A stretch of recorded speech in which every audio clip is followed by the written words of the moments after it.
अखिल भारतीय यादव महासभा द्वारा आयोजित रेजांगला माटी रज कलश यात्रा भारत के कई राज्यों से गुजरते हुए उज्जैन पहुंची।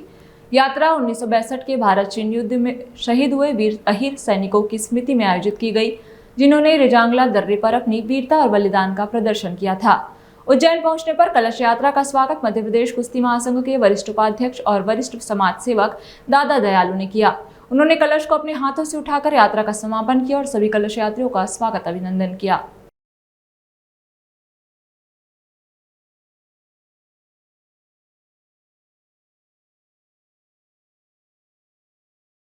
यादव महासभा द्वारा रेजांगला यात्रा का एक कलश यात्रा निकाली जा रही है, जिसमें समस्त शहीदों को श्रद्धांजलि दिया जा रहा है, जिसमें तिलकेश्वर गौशाला परिवार के द्वारा हमारे मुन्ना सरकार के सानिध्य में हम सब ने यहाँ स्वागत रखा गया है। और उसमें यादव समाज के जो उपाध्यक्ष वरिष्ठ नारायण जी दादा दयालु, उनका स्वागत और सभी जो शहीदों हैं उनके स्वागत के लिए यहाँ हम खड़े हैं। सभा के तत्वाधान में हमारे आदरणीय नारायण दादा के तत्वाधान में एक रेजांगला रज के लिए एक शहीदों के सम्मान के लिए एक मांग की गई है।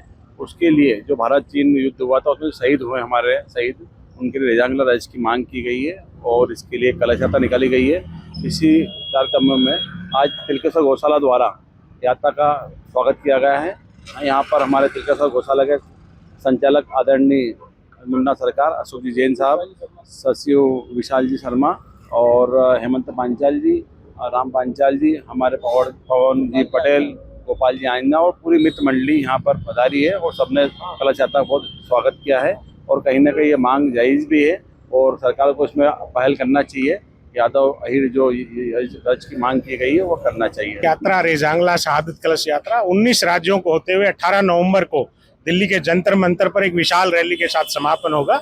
और 120 वीर अहीरों ने जो कुर्बानी दी है वो पूरे देश के बच्चे बच्चे को पता लगे कि कैसे उन लोगों ने पूरे लद्दाख को बचाया था।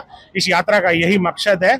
ये हमारी जो आने वाली पीढ़ियों में, नई पीढ़ी को देशभक्ति की भावना जगे, ये इस यात्रा का जो हमारे शहीद हुए हैं उन शहीदों को नई पीढ़ी भी प्रेरणा ले, देशभक्ति की भावना से ओतप्रोत हो, उसको लेकर पूरे देश में हमारे यादव महासभा के राष्ट्रीय शीर्ष नेतृत्व ने ये निर्णय लिया था कि पूरे देश में ये यात्रा जाएगी। और यात्रा लेकर हमारे बीच में सम्मानीय पायलट जी और बलवीर सिंह जी, हमारे प्रदेश के अध्यक्ष सम्मानीय जगदीश जी और पूरे सब यादव समाज के यहाँ पर पदाधिकारी मौजूद है। निश्चित रूप से इस यात्रा के बाद में हम नई पीढ़ी को तो जागरूक होंगे ही और शहीदों के प्रति हमारा जो कर्तव्य है, नैतिक दायित्व है, उसके प्रति भी हम जागरूक होंगे।